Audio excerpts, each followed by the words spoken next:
Um, Today's talk is another edition of the KOL Complex Innovative Design mini-series lecture, and it is my pleasure and honor to welcome Dr. Scott Berry as a speaker for this end of year edition. Dr. Scott Berry is president and a senior statistical scientist at Berry Consultants. He earned his PhD in statistics from Carnegie Mellon University and was an assistant professor at Texas A&M University before co-founding Berry Consultants in 2000. He is adjunct faculty in the Department of Biostatistics at the University of Kansas Medical Center. Dr. Berry was an elected fellow of the American Statistical Association in 2013. Before I hand over to a speaker, a few housekeeping requests. Please be on mute during the presentation. To ask a question, you can either use the chat window or speak it over. We'll have Q&A at the end of the presentation. Thank you, and Dr. Berry, it's all yours. Thanks, Mathanji, and thanks for the invitation. Thanks for Frida for setting this up. I'm going to talk a little bit about CID, a little bit about the FDA programs, which is originally a pilot program. Now it's a program, to just common submissions of trials that would generally be labeled as CID. Talk a little bit about how Bayesian fits into this, and I'll present an example of a trial that I think meets the CID criteria. It's Bayesian, went to panel, we have results, public things to disclose as well. So I'll present an example of that. Okay, let's see. So let me get rid of this. I can't see it. So I really like the definition that the draft guidance the FDA has for a complex innovative design. What do they call a CID trial? The nice aspect of it is I think it both gives an understanding of what they refer to as innovative and what they refer to as complex. And give a caveat to that to some extent. So the innovative aspects of this are that it's rarely or never been used. I also particularly like the never been used. It's not uncommon. We're presenting unique designs that have never been used, and it's not a pejorative thing that it's never been used. We give it a name, we call it innovative, which doesn't mean good or bad. It's just rarely or never been used. But it can be appropriate. The complex part of it, what makes it complex? They refer to it as the need for simulations rather than mathematical formula. We can calculate some operating characteristics that people are used to, power, type 1 error. There's a lot we don't calculate with formula from trial designs, but we're used to those two things. What's the power? What's the type 1 error? I think that kind of defines complex. If we have a design where we don't have mathematical formula, pen and paper to calculate those, we need simulations to do it. And so how do we understand this? So I like this. The aspect of this is they refer to these within trials that provide substantial evidence of effectiveness for NDAs, BLAs. They somewhat separate it from a phase 2 trial where the goals may be different than substantial evidence, and it's sort of staying outside of that framework. So we're in the Bayesian Statistics Working Group, the B part of that. So how does Bayesian fit into this whole picture of complex or innovative? Is Bayesian complex or innovative? What is Bayesian in a trial design? So the trial could be adaptive and use Bayesian analyses, as I'll say, to collect data, to decide when to stop the trial. What if we have a Bayesian predictive probability with an informative prior in order to stop the trial for futility? That determines and changes what data we might collect in the trial. It might be a Bayesian algorithm to do response adaptive randomization over doses. to make a decision to move from phase 2 to phase 3 could be Bayesian. We could expand the patient population. We could enrich, meaning we narrow the patient population within the trial. But then when the trial gets to the end, we do a p-value. We use a frequentist method. We use a Cox model within that. Is that Bayesian? There are Bayesian aspects of it. The Bayesian's doing the work in the trial, and then we use a frequentist method at the end. Is it frequentist? Does it matter? Is it semantics within that setting? So there are many times it's hard to understand. People will call us and say, we want to do a Bayesian design, we want to do that, and they could mean a whole bunch of different things to that. So it's not a very descriptive part to it as to how that's used. But how does that fit into complex innovative designs? Is a fixed design, enroll 100 patients, and then do a Bayesian analysis at the end of that, is that complex? So a Bayesian analysis converts a prior distribution into a posterior distribution based on data. We can calculate, and maybe we do in this fixed trial design, enroll 100 patients. Our primary analysis is if the posterior probability that A is better than B is greater than 99%, we're going to say that we claim superiority of drug A, and we'll say it's effective. Is that complex? In some natures, I think by the FDA definition, it may be complex, only because I think they define it complex around these two important things, type 1 error and power within that scenario. Type 1 error is not a direct input to a Bayesian analysis. Nothing in that design I described right there is type 1 error involved. Within that, we may be able to analytically characterize what values of X results in that posterior being greater than 99%. We might be able to identify that completely, the rejection region, if you will, and calculate the frequentist probability of ending up in that rejection region. So we can calculate the type 1 error, but it isn't part of that Bayesian analysis. If that calculation of the type 1 error within that Bayesian analysis is not straightforward, we need to do it with numerical methods. Simulation is nothing but glorified numerical integration. It is numerical integration. If we have to use numerical integration to characterize that, it starts to fall under what the FDA is calling complex. It's a new thing to be submitting. It's a more complicated thing to understand, to look at the numerical integration code to understand that. It's also not commonly done. And so by definition, it's innovative. So I think anytime a Bayesian analysis goes into the final analysis, most times it goes into the final analysis, it probably falls within the CID. Now, why would we do Bayesian in that circumstance? We could do it on religious grounds, that we believe Bayesian is the right way to do that. I believe Bayesian is the right way to do that. Now, I may not put up that fight in a circumstance where it's not any different. If I'm held to type 1 error constraints and that determines the X that are successful, phrasing it at Bayesian may not be any different. Usually we bring out Bayesian. Why would we do Bayesian within a trial? Usually we're doing it for a reason that naive analyses, straightforward frequentists are not appropriate. And it can be, many times we do it within an adaptive design where it's hard to calculate frequentist things. They somewhat lose their meaning with multiple analyses.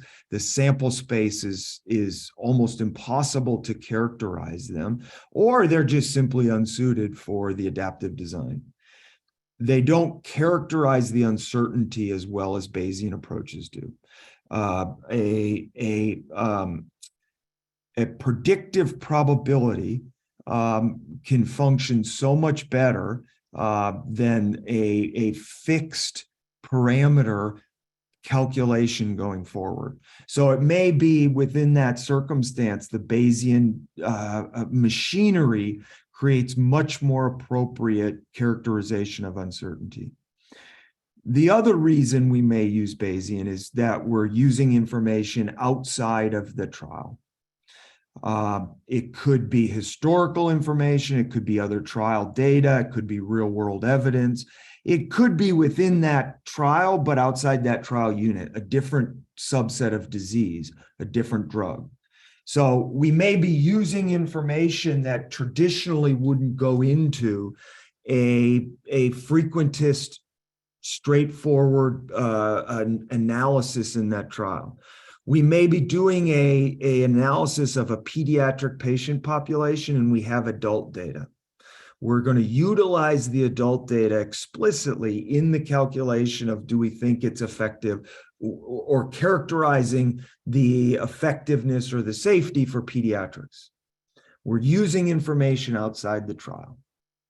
Bayesian can be a very natural way to do that. It may be subpopulations of the disease, genetic subsets, maybe demographics, it may be severity of disease, where we're making analyses in one subpopulation from another. It could be stages of trials. It could be going from phase 2-like stage to a phase 3-like stage. And we want to utilize the information from that. It could be external trial data, could be a meta-analysis that we're going to incorporate within the analysis, could be borrowing from other arms, other drugs in a platform trial. It could be from related diseases, autoimmune disease with related aspects of it may be informative of the effectiveness in another autoimmune disease. All of these circumstances, we may get better answers, and Bayesian can be a way to do that. Now, the strict view of type 1 error or even power within that single trial, as long as the data you're using is positive, would show inflation of type 1 error in those circumstances. How do we characterize it? How do we calculate it? All of that is typically done with numerical integration / simulation. So the pilot program, the CID pilot program the FDA created was, in my words, essentially for the FDA and industry to learn best practices in submissions. How do we do this? If we're proposing a CID trial, what do we need to submit? What do we explain? What code do we submit? How is this reviewed? And I think this is taking this in this pilot program, learning about the process of reviewing these trials, but also being able to make it public, disclosing FDA comments on this, decisions on this, what's been submitted for the industry to learn within this setting. I think this was largely the role of this pilot program, perhaps also to push sponsors to do innovative designs in this scenario. FDA doesn't have other ways necessarily to do that, and I think this pilot program's role was to do that. Here's partly my why. This is a response from the FDA, verbatim with the XX in there for the sponsor. And this is not necessarily a bad response, but I think it underlies the need for this program. So the response was, however, we anticipate that the process of XX and the agency reaching agreement, including but not limited to the iterative process of conducting extensive simulations and the agency reviewing those, and the corresponding simulation reports will be very time-consuming.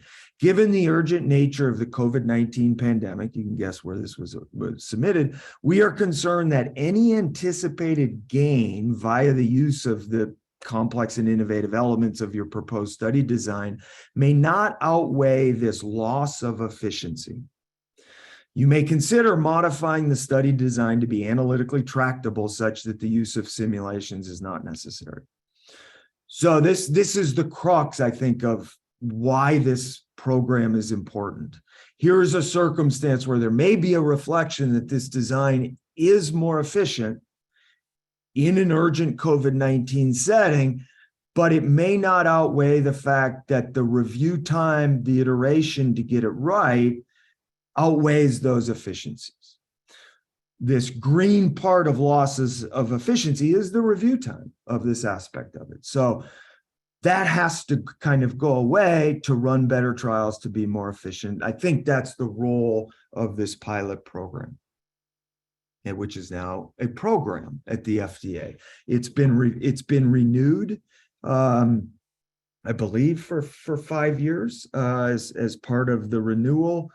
So the program continues. It's no longer a pilot program, and the CID program continues. There is a deadline, December 31st of this month, if you want to get something in.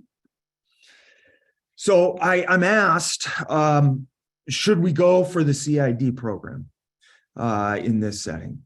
I'm a big fan of the program, for sure. I think it's going to have a positive impact on clinical trial designs. I think it'll have a positive impact on the industry, on the FDA.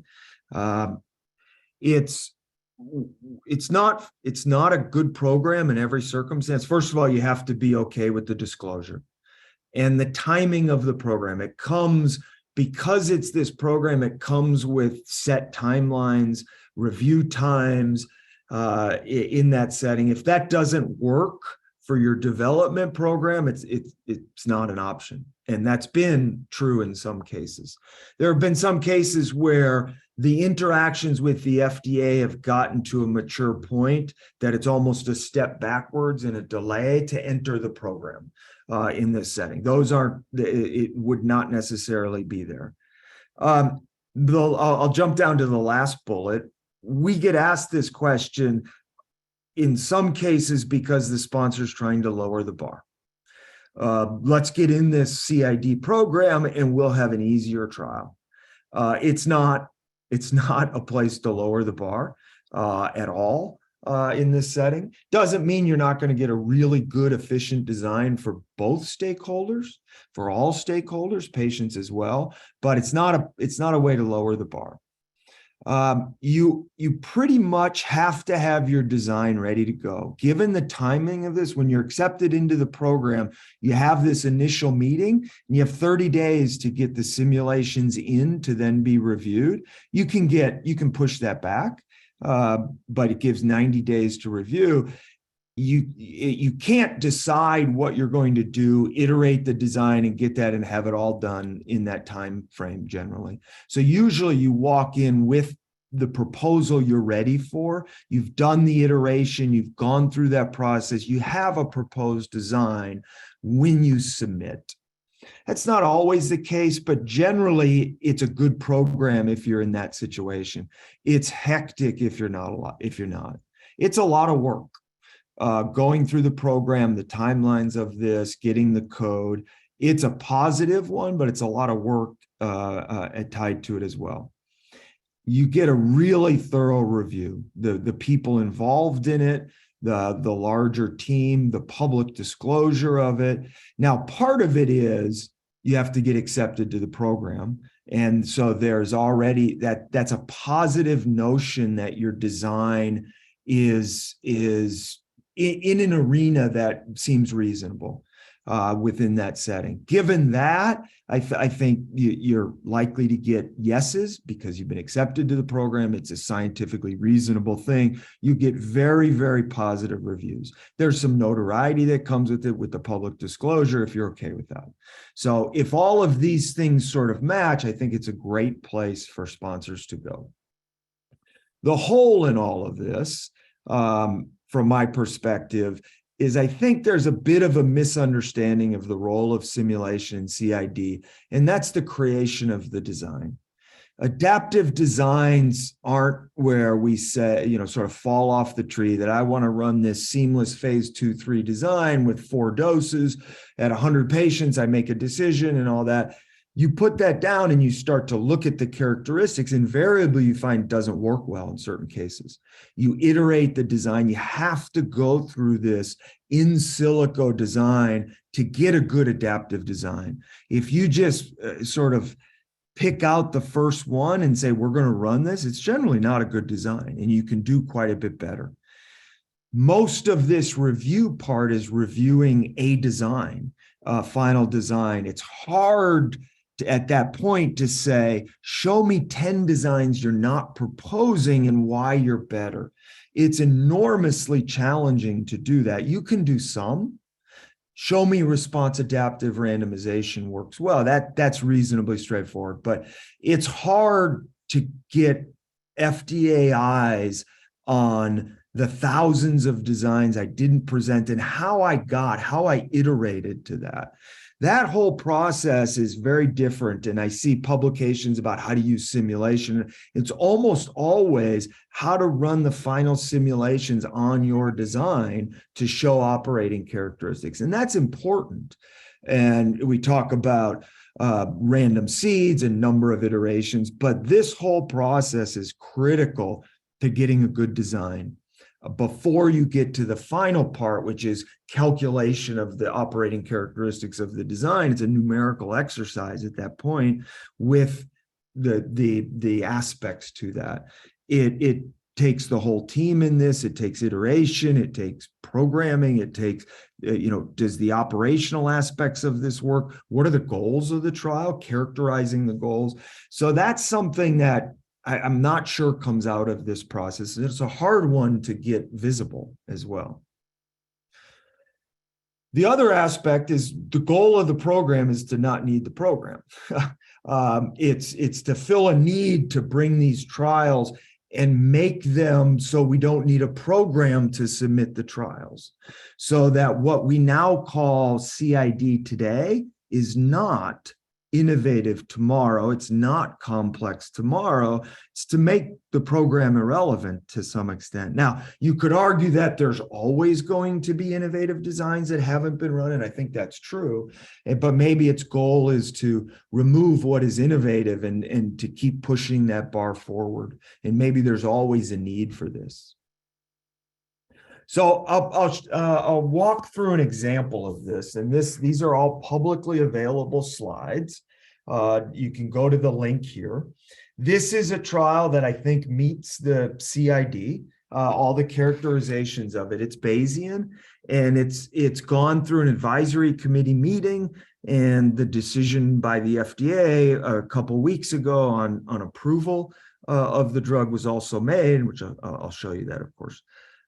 So this is a treatment for C. diff, C. difficile infection, CDI. It's hard to describe the debilitating nature of this disease. It's an infection. I'll show you a couple slides that were presented on this. It's an enormous. It's rare, but it's serious, potentially life-threatening. And it's incredibly debilitating.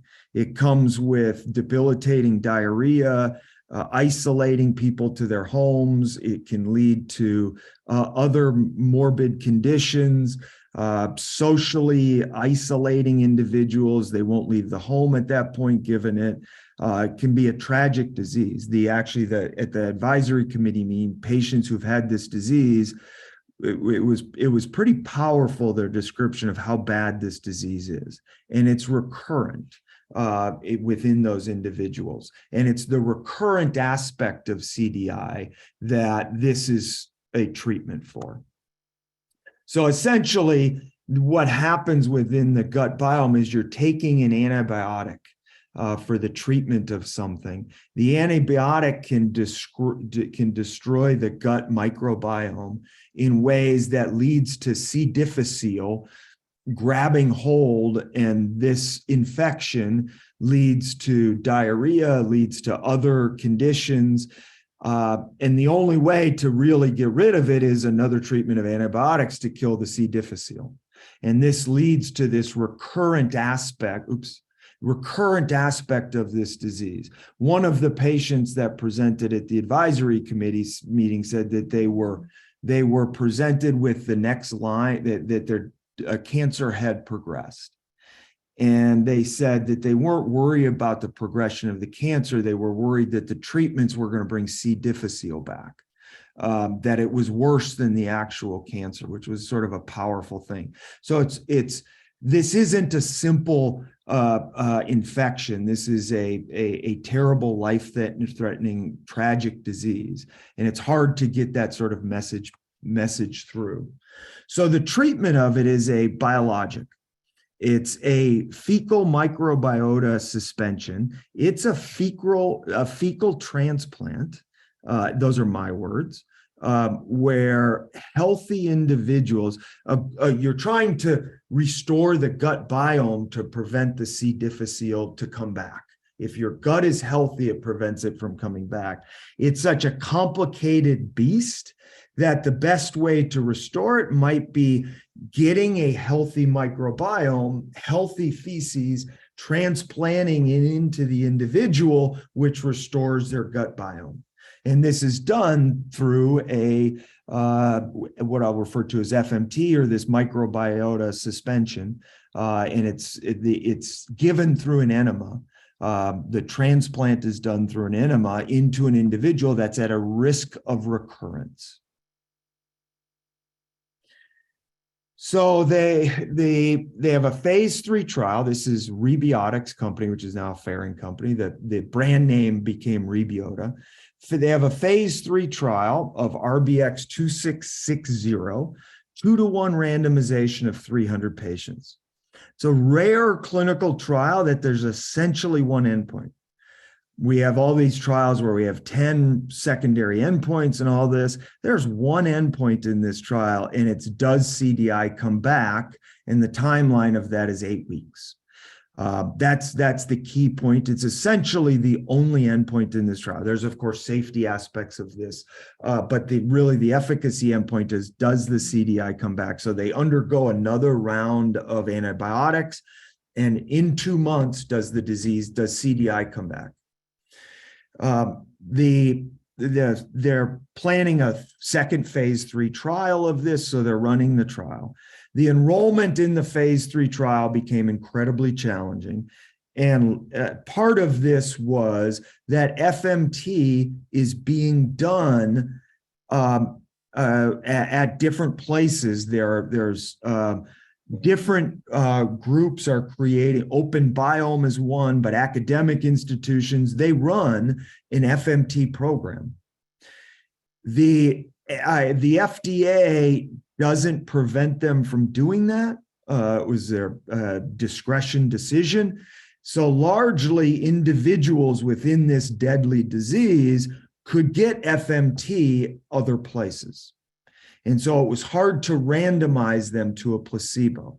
So they would get a placebo application of the disease in the trial, 2-to-1. Enrollment became very, very, very challenging during the course of this because of the availability of FMT.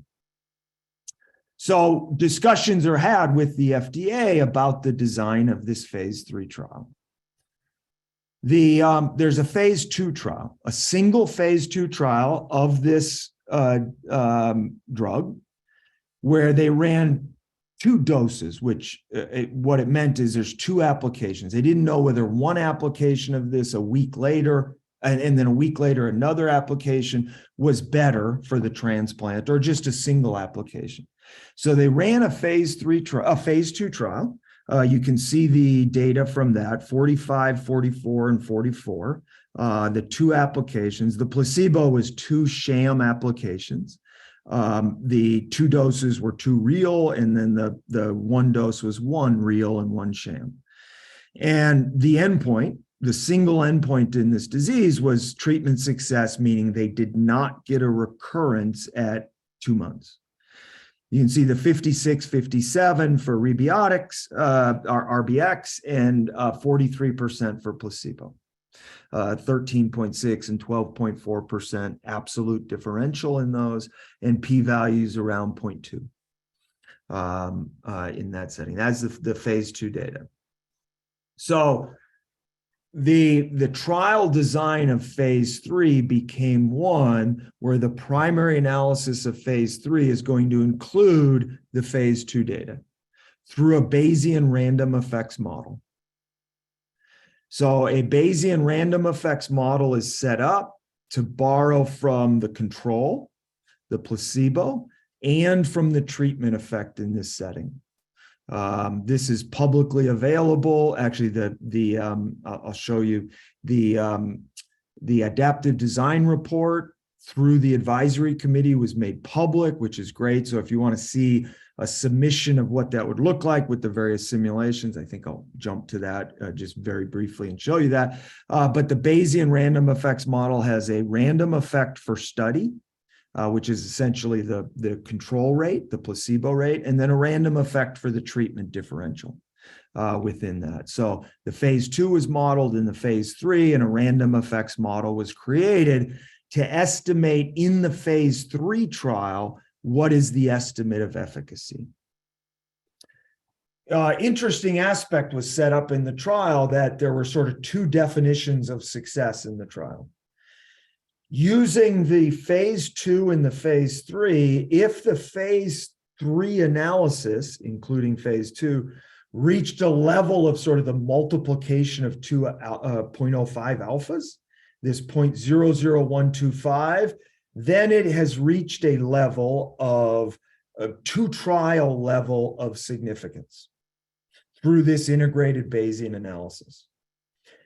The smaller hurdle to jump was that the phase 3 trial met 1 trial of, so posterior probability above 0.975 or above 0.99875 in the trial. So it had these two definitions of success. So the phase 2 wasn't statistically significant in a frequentist perspective, but it was positive. Using that data to estimate phase 3 was the complex nature of the analysis of the trial.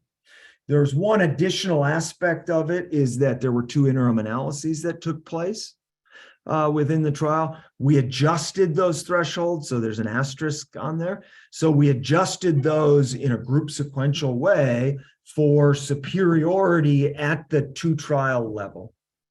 And then the Bayesian posterior probability had to jump that hurdle at the interim cases. So in a sense, we controlled the type 1 error for the interims, but we know bringing external data from a trial can inflate type 1 error within that setting. So for example, I think I can jump to this. This is the publicly available adaptive design report. You can follow that link, get information on this. For this, it presents the model, it presents some effective sample sizes, the dynamic borrowing in the estimate from the 2.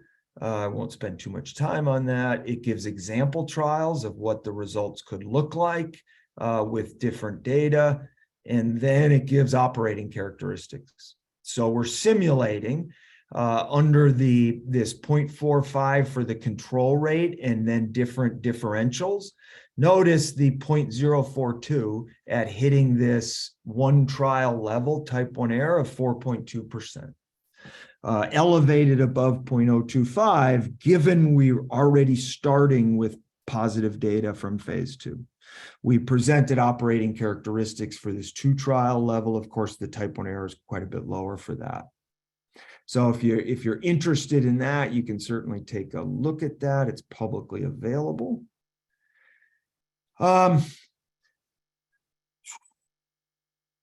So full FDA review, approval of the design. So what happened in the trial? The phase 3 trial ran. It didn't stop at the interims. And the final data came out with a placebo observed 53 out of 85. Again, there's one endpoint here, 62.4%. RBX was 71.2% in the trial. The Bayesian, the the phase 2 trial data is shown. So this is a plot, by the way, that we showed at the advisory committee meeting, where this is the placebo response rate on the x-axis. The y-axis is the treatment response rate, avoiding CDI recurrence in this setting. This is the phase 2 data. That was the observed phase 2 data. Anything above this dashed line above favored the treatment. Below that would favor the placebo as a higher response rate. The phase 2 data were right here. The phase 3 data were right here with the frequentist intervals associated with only those trials being analyzed. The Bayesian estimate of phase 3 is this value right here. There's some shrinkage towards the phase 2 data, both in the X direction and in the odds ratio direction, which was the formalization of the treatment effect was in an odds ratio. So there's shrinkage towards the odds ratio of what the odds ratio was seen in the first trial, and a little bit of shrinkage towards the placebo rate from that trial, giving this posterior distribution as the estimate of the phase 3 rate, which gave a 13.1% differential off the line with a confidence interval of 2.3 to 24% is the 95%, credible interval. And that dot right there is at 57.5 to 70.6. This was the sponsors slide of the presentation of the results. This was the FDA's slide of the presentation of the results. They presented that posterior distribution off of that diagonal. So this is the posterior distribution of the differential centered at 13.1%, and it gives a 99.1% posterior probability that the treatment effect is positive as the summary of that. They also gave, if we're interested in what's the probability that the treatment effect is at least 5%, that's 93%. And all of that comes from the same posterior distribution. The probability the treatment effect is at least a 10% improvement is 71.5%. This 99.1% met the 1 trial level, but it didn't meet the 2 trial level. That's 0.99875-ish or something like that within that setting. A different look at this this was not presented, but this is all publicly available, is the independent posterior distribution, if you analyze the phase 3 data by itself, is the black line, and the Bayesian estimate of that same quantity is the blue one.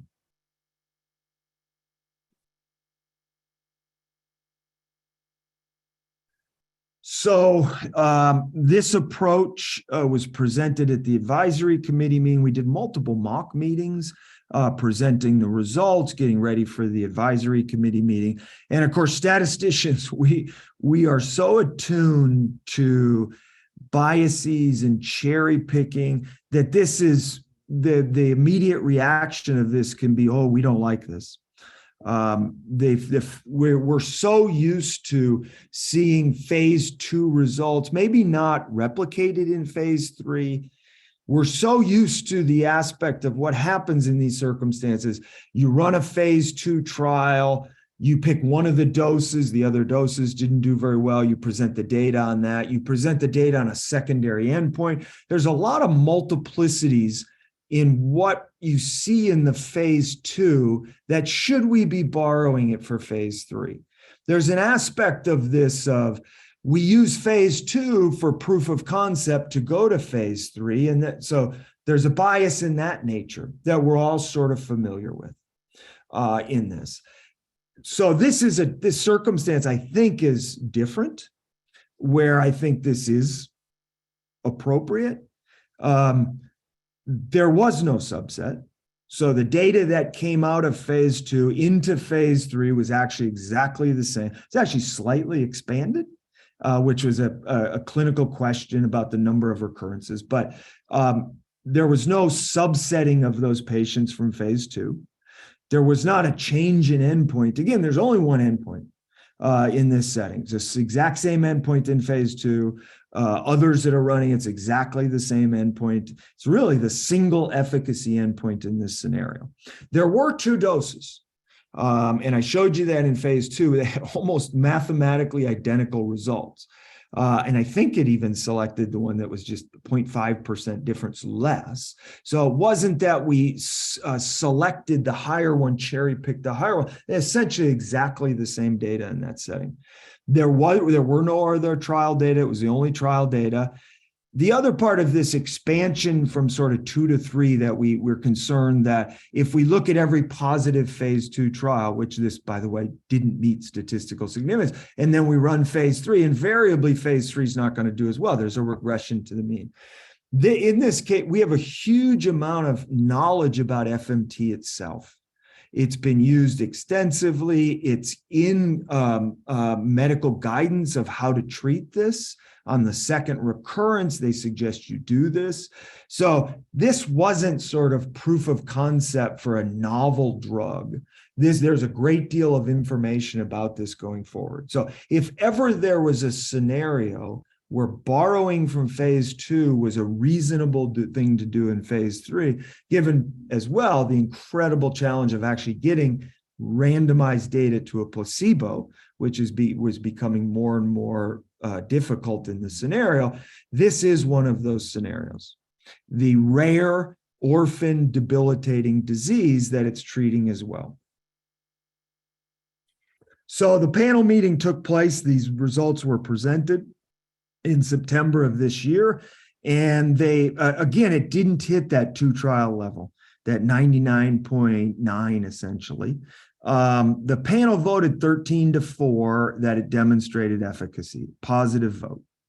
12-4 with 1 abstention that it demonstrated safety within that setting. So it was a quote unquote positive advisory committee meeting. The 2 statisticians, by the way, on efficacy split their vote.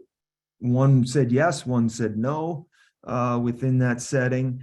And then it was approved just a couple weeks ago. I don't remember the exact date, but Rebiota was approved by CBER. The label, so the FDA package insert, the label has 0 p-values in it. It gives the Bayesian posterior probability.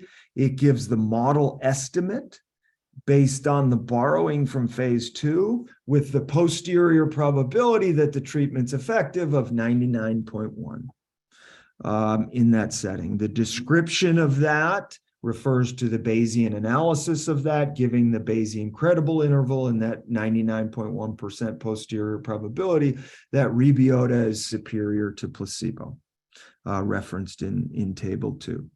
So it shows you a little bit of what a CID can look like from middle to end within that setting. And so and this was not done, by the way, just to be clear, that was not done through the pilot program. It was a common submission, if you will. It was a regular scenario where the simulations were submitted, they were evaluated, the model was evaluated, the amount of borrowing was evaluated beforehand, the complexity in that setting was evaluated, the design was approved within that setting, and the follow-through within the advisory committee meeting and then the approval. So what we call complex has to evolve. We have better understandings. Our numerical techniques for these things become better. Maybe software becomes more well understood in these scenarios, and we're faster at that. I can imagine in 5 to 10 years, what's complex, we would think really complex now, would be great.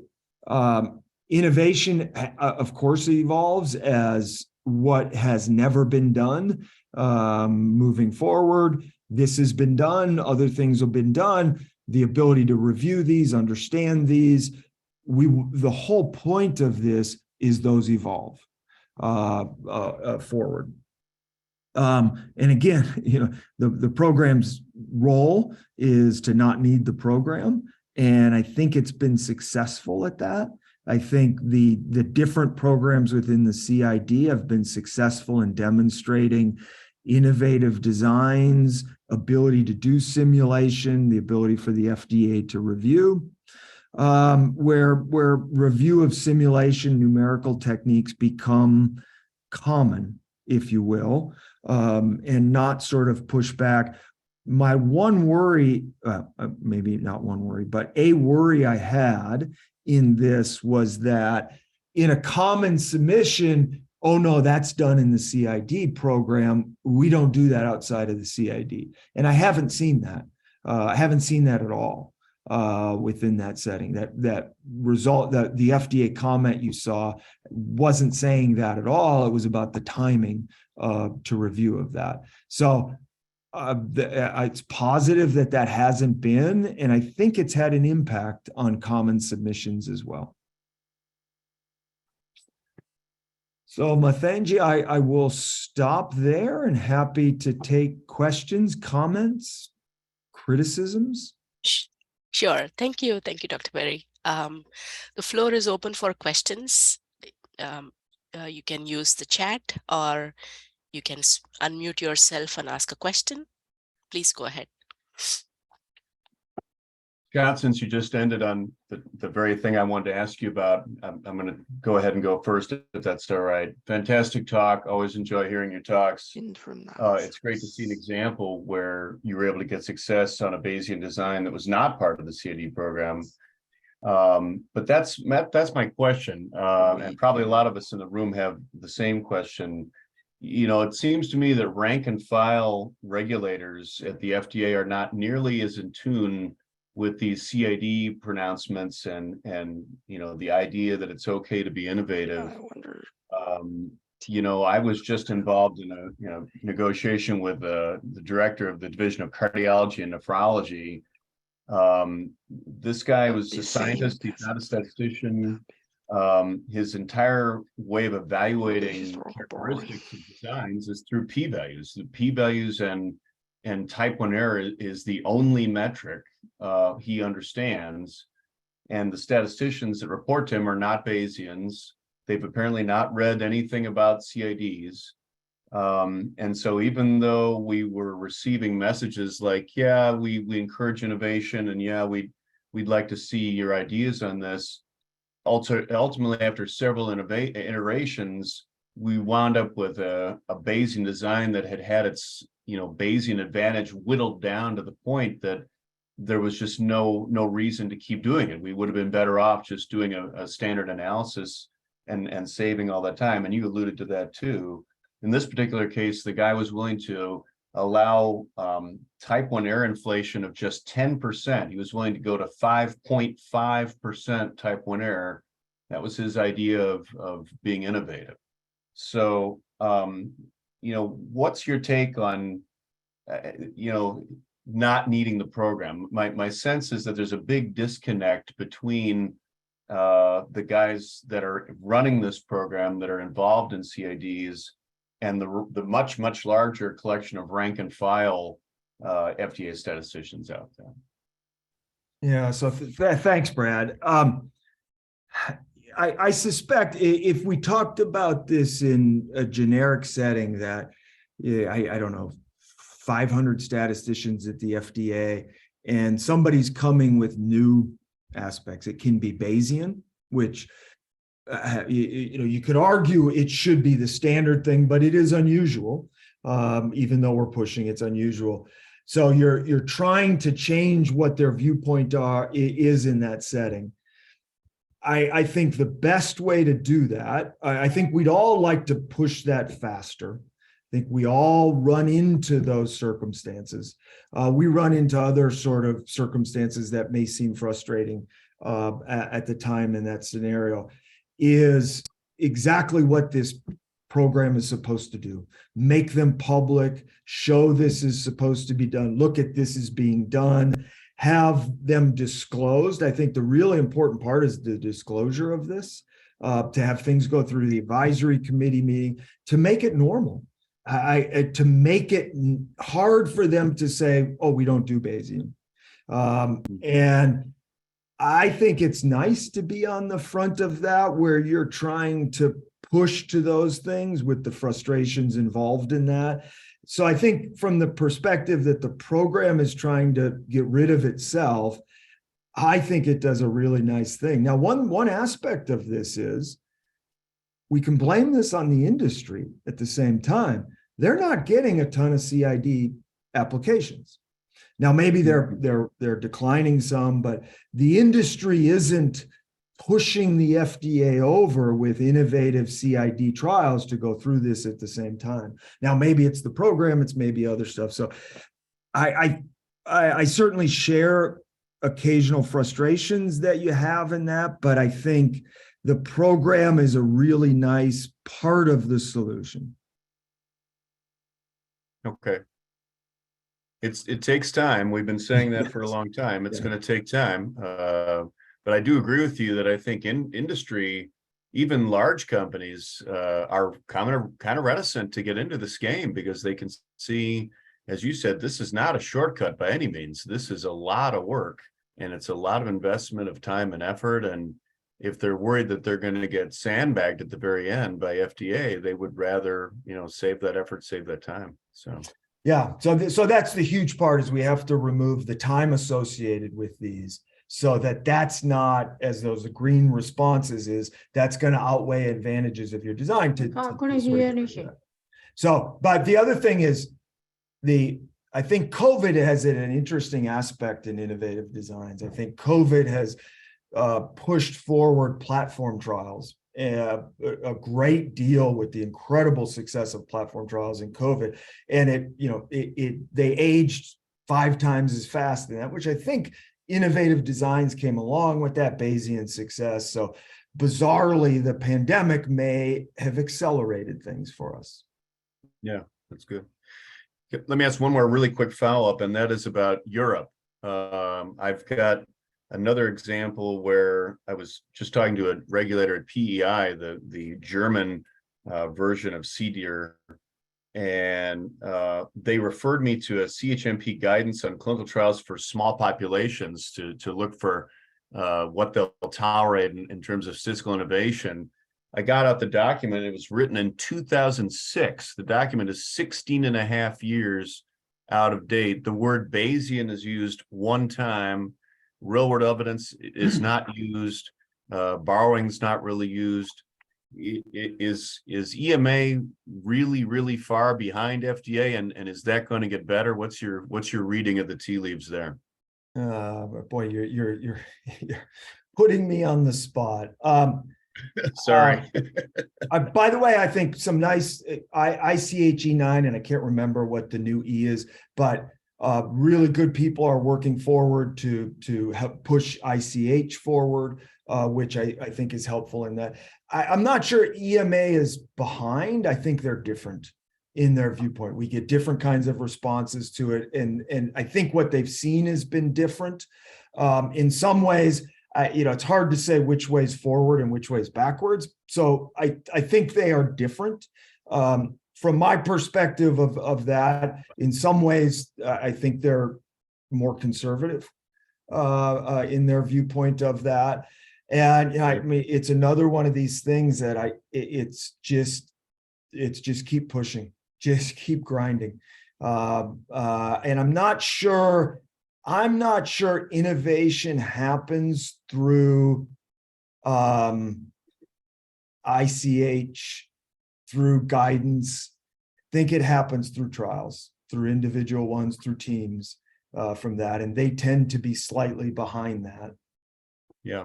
I think there's a reflection paper written by EMA on these topics, but we haven't made it to guidance yet. And yeah, I've been a little surprised that they've not been more swayed by 5 years of mostly positive experience in the United States on this. But yeah, we've had some great successes at EMA. So I don't even want to say it in a sort of negative way. Skip? Thanks, Scott, thanks for the presentation. Just a comment and a question. So we did have a CID proposal that was rejected. And I think you had reviewed an early draft of that. I think it was rejected partly because, as was pointed out in the previous comment, that the divisions are gatekeepers of this as well. And so you really need a division that's interested in innovation as well, which gets to be a little bit of a cart and horse problem, depending upon what the proposal is. But my question is this: I'm struck. It goes to the philosophy, if you will, but I'm struck by this notion that you say, well, a Bayesian design, when you borrow information, will at a trial level increase the type 1 error. And so when people hear that, they say, oh, that means you're accepting a lower level of certainty about your conclusion. And I find it very interesting that we seem to be in this position where we have to debate that when we know something and we use that in a trial, that somehow we're accepting a higher level of uncertainty.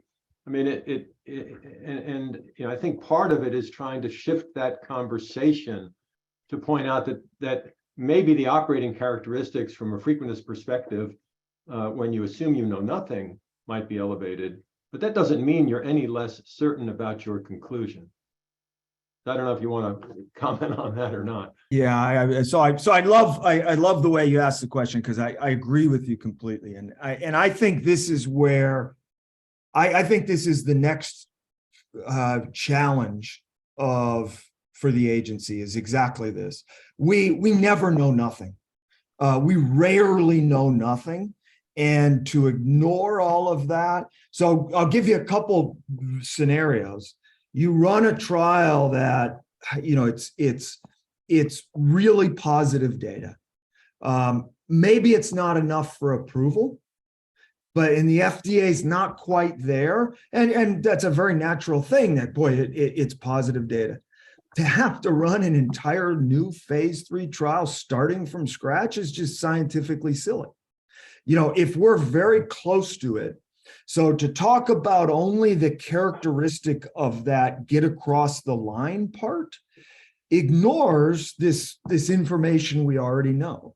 And so it's really type 1 error is irrelevant at that point. It's hard not to sort of calculate it, and it can be frustrating. I suspect Brad sort of ran into that as the type 1 error of that. Another scenario is you go in and you treat 3 diseases, and the drug works really well and consistently in 3 subsets. There's a 4th related disease.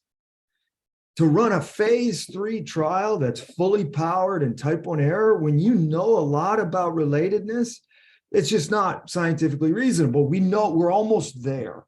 So type 1 error is sort of only that last mechanism, but you care a lot less about type 1 error when you have information that says the null is not very likely. Even a scenario where sometimes we get a drug approved and people use it in people that aren't on that label without a trial. We do this all the time. We use drugs in people that aren't part of the label all the time without a new trial, because it's very likely the drug is effective for them. And, you know, sometimes the FDA will even approve it in these parts with no data. We'll approve it in pediatrics and all of this. So I get very frustrated with talking about every trial only as that unit without characterization of knowledge that is very relevant. Now, there are many times we argue about what's relevant. That same data I showed you in phase 2, had it come out of 3 doses and it was a secondary endpoint, and I took a subset of patients and said, I want to run this phase 3 borrowing that data, I'd say no to that as a scientist. You know, I think that's bad science, even though the data is identical. So that's why this whole thing's challenging. But I think as we learn more about diseases and we characterize them, they get smaller and smaller and smaller and related. And we can't continue to talk about type 1 error in every one of these and run phase 3 trials in every one. It's just not possible. And we're smarter than that. So I think you've highlighted exactly where complex is going, and it has to. Well said. Yeah, before we go to Fatma's question, there is one question on the chat. That is, I can't find the person who asked the question, but it is a general question. Why not just double the sample size and save yourself the distraction of explaining why you're being so clever? I think it might be better explained with the context, but that was the question. Yeah. I think you're on mute. Yeah, I'm hoping that's that's not a real question. Yeah. Okay. Yeah. Okay. We can go Yeah. to Fatma's. It's the statistician. Yeah, always tripling your sample size is a solution to everything. I don't think that's a solution. So Sure. I'll ignore that question if that's okay. No worries. We can go to Fatma. Please go ahead. Actually, it's more of a comment, not a question, and it's related to the type 1 error. I think the problem is the frequentist approach of the multiplicity issue. It's more of a philosophical thing than it is really a problem. And I think they just use the parallelism for this situation where you have more data that can really prove that the drug works, especially if it works on multiple diseases that have the same pathophysiology. And still, they would require you to change your p-value to reflect multiplicity. So I think it's coming from this area. And as long as the frequentists are still arguing this problem, you will have the same problem with your approach as well. Yeah, I don't disagree with that at all. I agree with you. We can go to question from Jin. Yep, please go ahead. Yeah, thanks. So my question is, say if we have a protocol that specify a historical borrowing for the final analysis, what about the interim analysis? Are all the rules applicable to the interim analysis as well, such as, say, the amount of information you try to borrow, or the specification of a Bayesian hierarchical model, or things like that? Yeah, so I think so, yes. If you're going to argue that the best way to understand I'll call it efficacy, to understand the primary endpoint is using this external information, I think it should be used at every analysis, for sure. And creating the appropriate hierarchical model borrowing structure within that setting. So for example, suppose you're thinking about enrolling 100 pediatrics and you do an interim at 10. You need to make sure that the way you've constructed the analysis doesn't mean I'm ignoring the 10 and the adults are good. It's a success, no matter what the data are. In that circumstance, and appropriate dynamic borrowing and I think modeling in that circumstance, I'm throwing that out as a possibility. So I think you should make sure you understand the way it's going to behave on those smaller sample sizes. But yeah, I think if we've agreed scientifically that's the way to analyze it, it should. In the rebiotics example at the interim analysis, it was the Bayesian borrowing analysis that looked at, is the posterior probability of superiority high enough to stop? So it did it in that case. Yeah, there is one question on chat, and then we'll move to question from Tom. The question on the chat is, how much are Bayesian trials hurt by perception that Bayesian analysis are a black box? Are hurt by perception that Bayesian analyses are a black box. I think there's a little bit of that, but it doesn't. I see that. That I see it in two ways. One is, can you do Bayesian analysis on that as though there's a single one aspect of that? Another is this: I don't understand the Bayesian at all, and there's a little bit of this, you're just cheating sort of thing. I don't really worry about those. For people that are going to learn a little bit about what it does, understand the data, the depth of it, I'm not sure that those viewpoints are holding us back.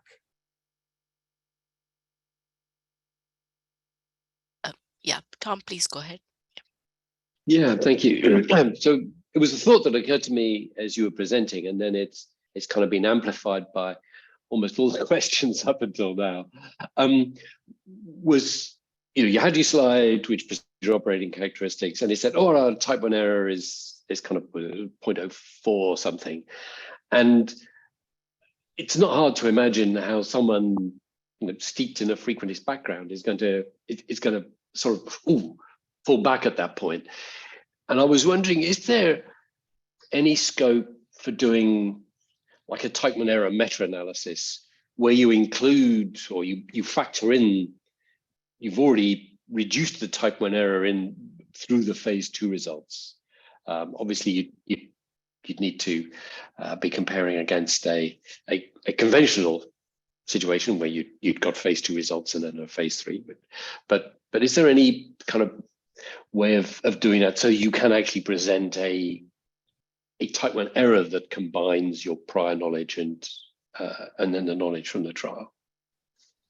Yeah, so interestingly, we didn't do that, and we thought about that at the panel. And by the way, these panel meetings are just bizarre animals.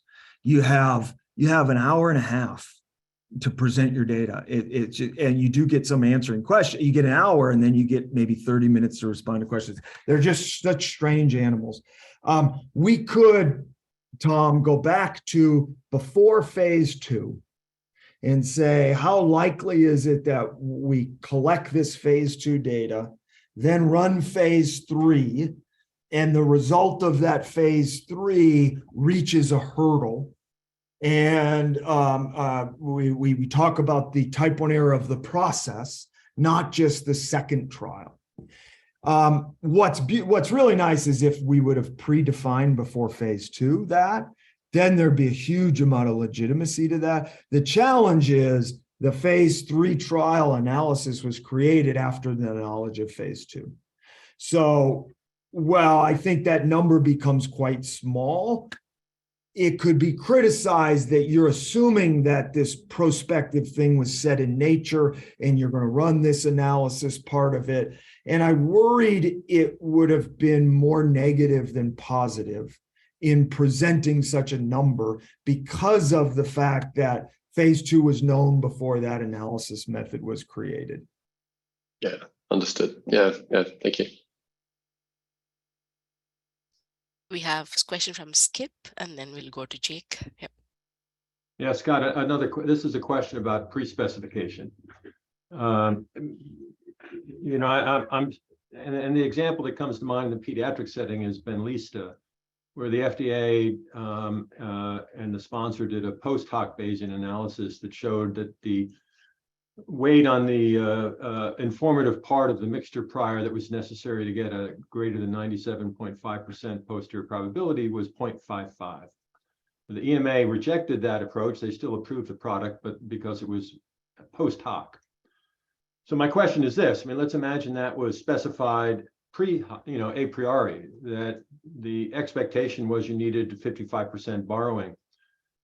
What are your thoughts about, I mean, there's a risk if you say that, and let's say you find you needed 60%.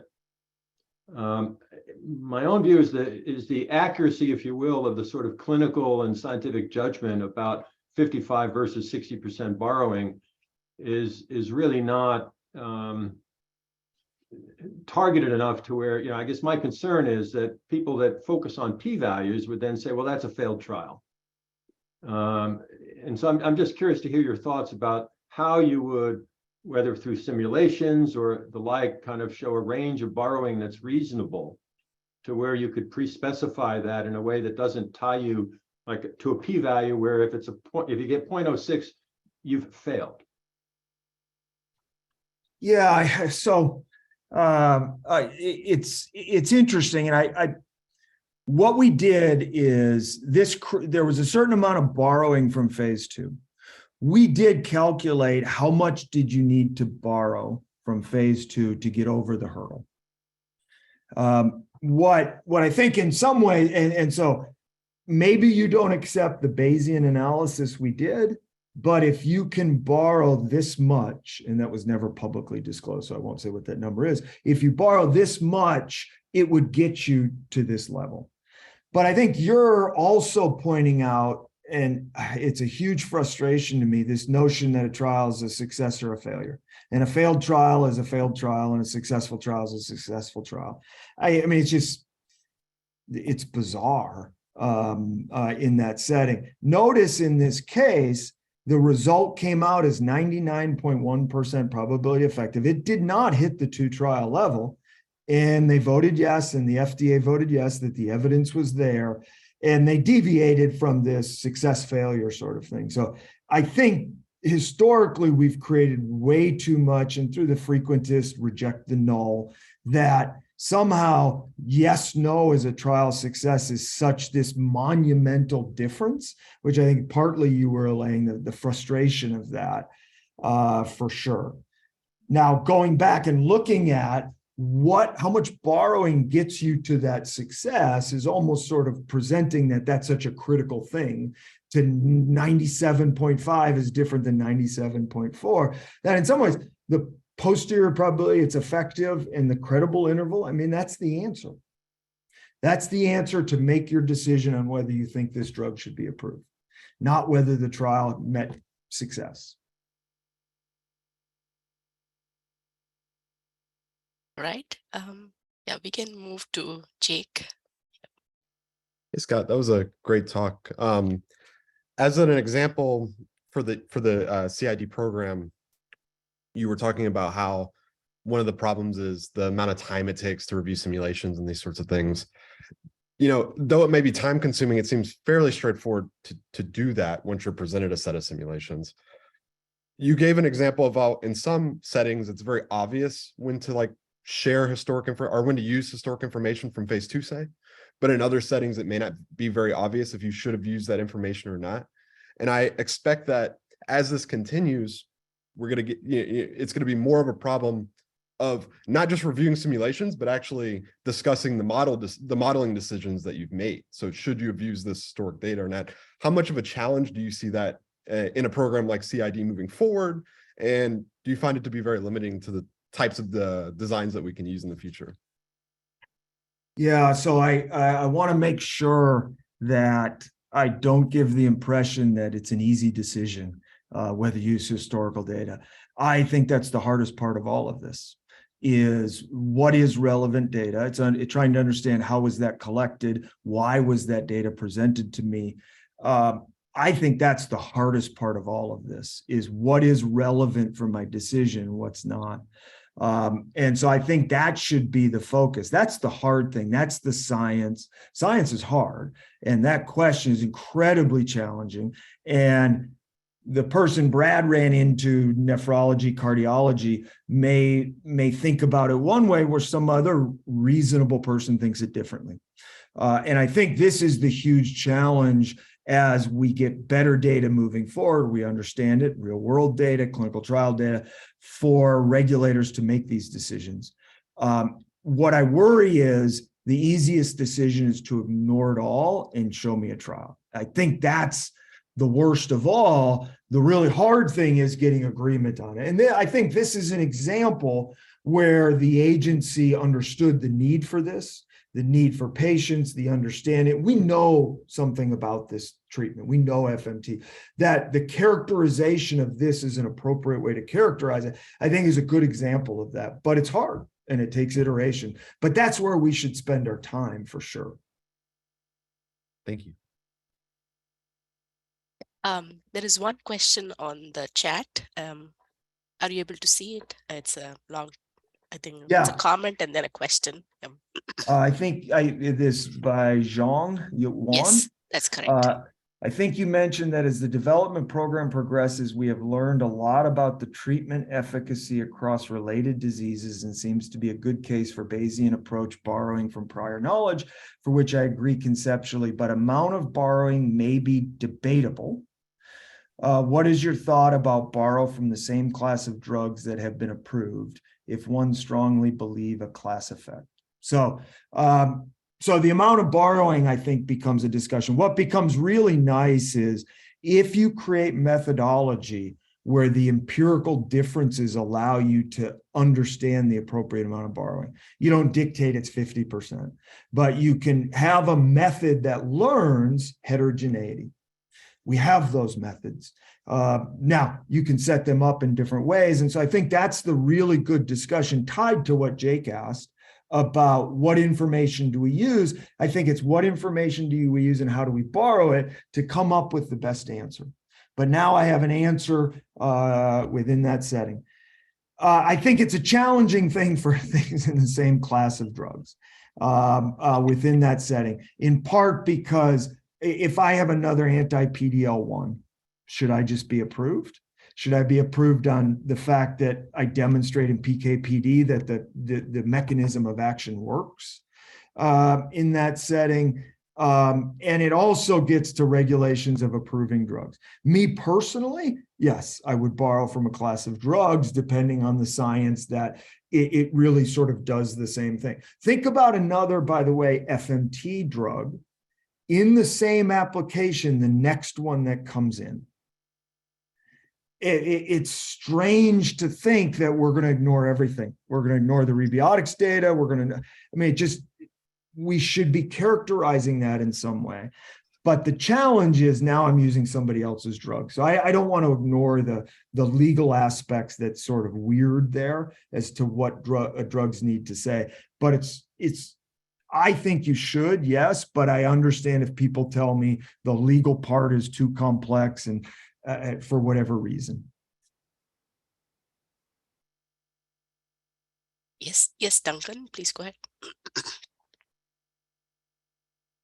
Yeah, thanks for a great presentation. So I have two quick maybe questions, or I just wanted to know, like, what are your general thoughts on regression to the mean when moving from phase 2, and you borrow the same information to phase 3.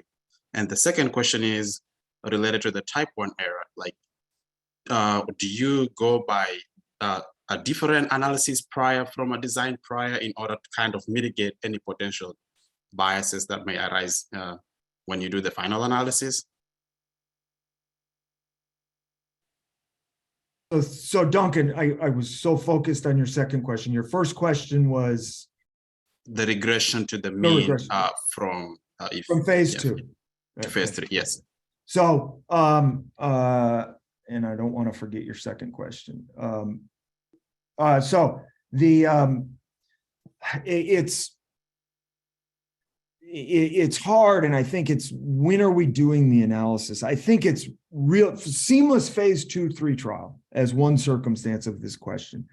If I'm designing a seamless phase 2/3 trial that moves from 2 to 3, and I'm going to pick a dose in phase 2 and move to phase 3. My analysis should reflect the fact that if there's multiple doses, I may be picking the better of the doses. My model should regress to the mean of the doses. In some, perhaps a dose response mechanistic model, perhaps a shrinkage. One of the CID programs are 3 lupus drug doses where it regresses them all to each other in the decision-making during the course of the trial. That's part of the CID of Amgen's lupus trial within that. That's an example of if I can start up front, I can appropriately do this. It's really hard when you come in after the fact trying to use data and trying to appropriately get a model that can do shrinkage. We usually end up saying, we've got this phase 2 data, it makes sense. In this rebiotics example, we didn't borrow the data fully. We had some dynamic borrowing that if the data in phase 3 started to look too different, we were going to discount it. We were doing that after the data was known, but we wanted a functional model that did that well and did it appropriately in how much it regressed to the mean or used that data. So I think you're in a really different circumstance if you're doing it before or you're doing it after. And then it's the hard thing that Jake described of what data do we use? Is it reasonable? That's really hard in that circumstance. In the analysis of phase 3, there are cases where we do the collection of data uses one prior that describes decision-making, maybe futility. The company has knowledge, and so it's going to use it to drive the collection of data. But then at the end of the trial, it uses a non-informative prior as a regulator making a decision. or uses a p-value as to represent that as a regulator making a decision. So there are cases where we do that. When you're bringing really relevant information in a Bayesian way, I think that becomes awkward unless it's really to drive your design to make the right decisions as it's moving forward, recognizing that a regulator's making a decision. I think it's a very reasonable structure in the trial in some cases. Great, thank you so much. Appreciate it. It's very informative. Thank you. Yeah, yeah, I don't see any raised hands, but there is a comment or a question from Brad. Perhaps that's a comment, I think. Yeah, the shrinkage estimators for agency to accept. So let me bring out a potential example, and I think this is probably similar to what you saw. We could have a circumstance where we've got really nice data. It's not enough for approval, and we're going to run another trial. We want to use a Bayesian analysis that incorporates that in some way in the next trial. And it might be that there's some iteration. We end up with a type 1 error of 0.1. Regulator could say, okay, let's just run a phase 3 trial with a type 1 error of 0.1 and get rid of the Bayesian thing that I don't quite understand. The big negative, it may be that the data that results in success through the Bayesian model is exactly the same as what results in success from the alpha of 0.1. There are cases where that's not true. The frequentist 0.1 creates different sets of data successful, but in simpler trials, it may be exactly the same data results in success.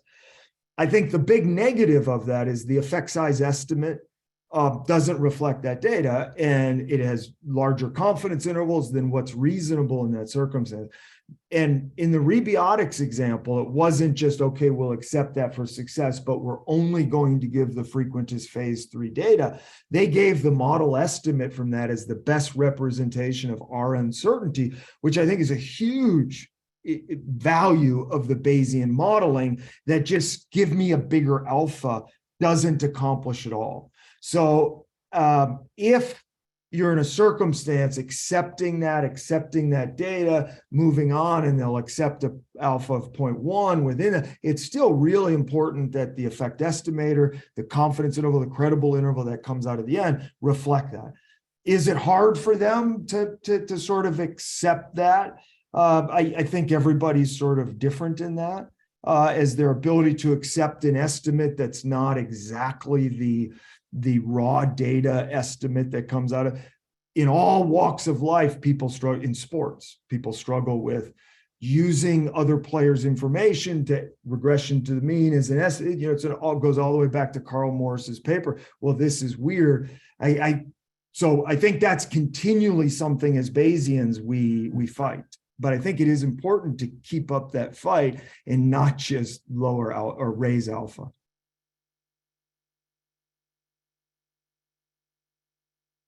Thank you.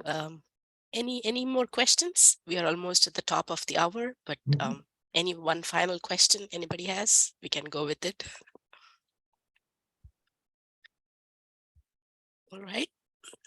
Wonderful. Thank you. I don't see any. No problem. Yeah, thank you so much, Dr. Berry, and thank you all for joining the session. There was a great talk, great Q&A session. I think ending the year with a great note here. So happy holidays to everyone, and be healthy. Yep. Thanks. Thanks, Scott. See you, Thank everybody. you. Bye. Yep. Happy holidays. Yep. Thanks. Bye.